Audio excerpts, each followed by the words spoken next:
¿Qué banana?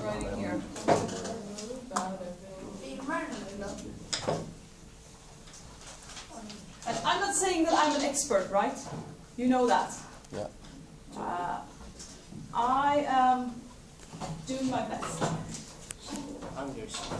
The Tributes. Chapter 1. When I wake up, the other side of the bed is cold. My fingers stretch out, seeking Prim's warmth, but finding only the rough canvas cover of the mattress. She must have had bad dreams and climbed in with our mother. Of course she did. This is the day of the reaping. I prop myself up on one elbow. There's enough light in the bedroom to see them. My little sister Prim, curled up on her side, cocooned in my mother's body, their cheeks pressed together. In sleep, my mother looks younger, still worn, but not so beaten down. Prim's face is as fresh as a raindrop, as lovely as the primrose for which she was named. My mother was very beautiful once too, or so they tell me. Sitting at Prim's knees, guarding her, is the world's ugliest cat.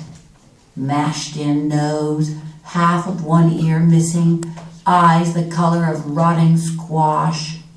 Prim named her Buttercup, insisting that his muddy yellow coat matched the bright flower. He hates me, or at least distrusts me. Even though it was years ago, I think he still remembers how I tried to drown him in a bucket when Prim brought him home. Scrawny kitten, belly swollen with worms, crawling with fleas. The last thing I needed was another mouth to feed. But Prim begged so hard, cried even, I had to let him stay. It turned out okay. My mother got rid of the vermin, and he's a born mouser. Even catches the occasional rat. Sometimes, when I clean a kill, I feed Buttercup the entrails. He stopped hissing at me. Entrails.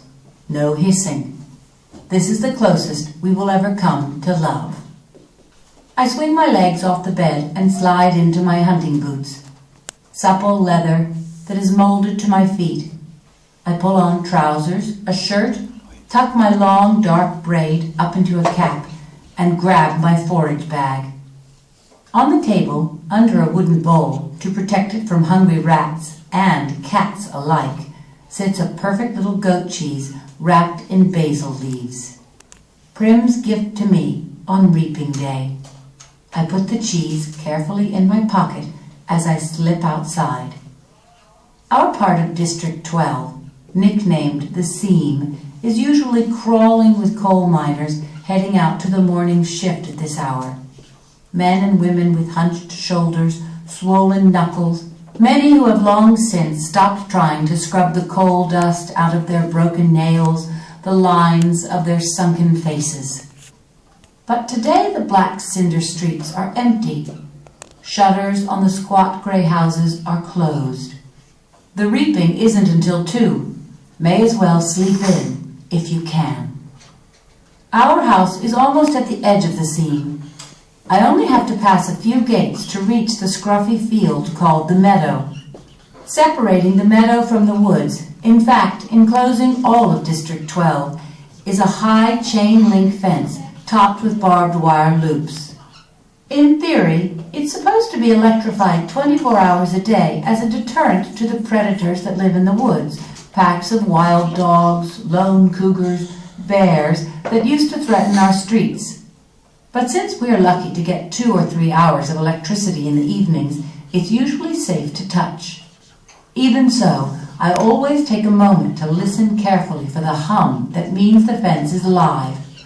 Right now, it's silent as a stone.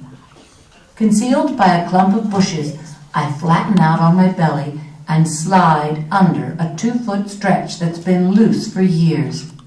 There are several other weak spots in the fence, but this one is so close to home, I almost always enter the woods here.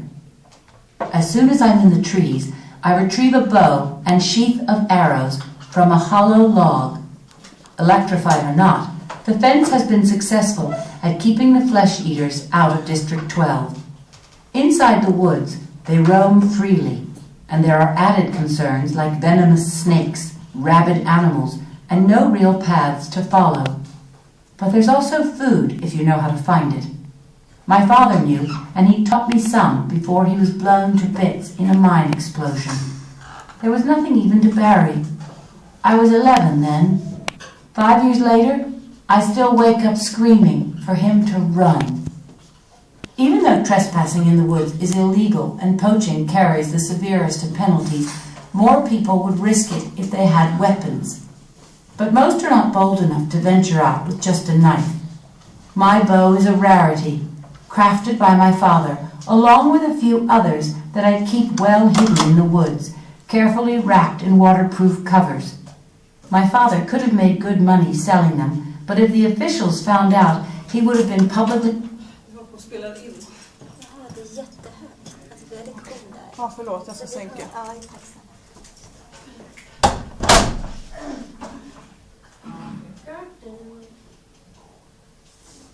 executed for inciting a...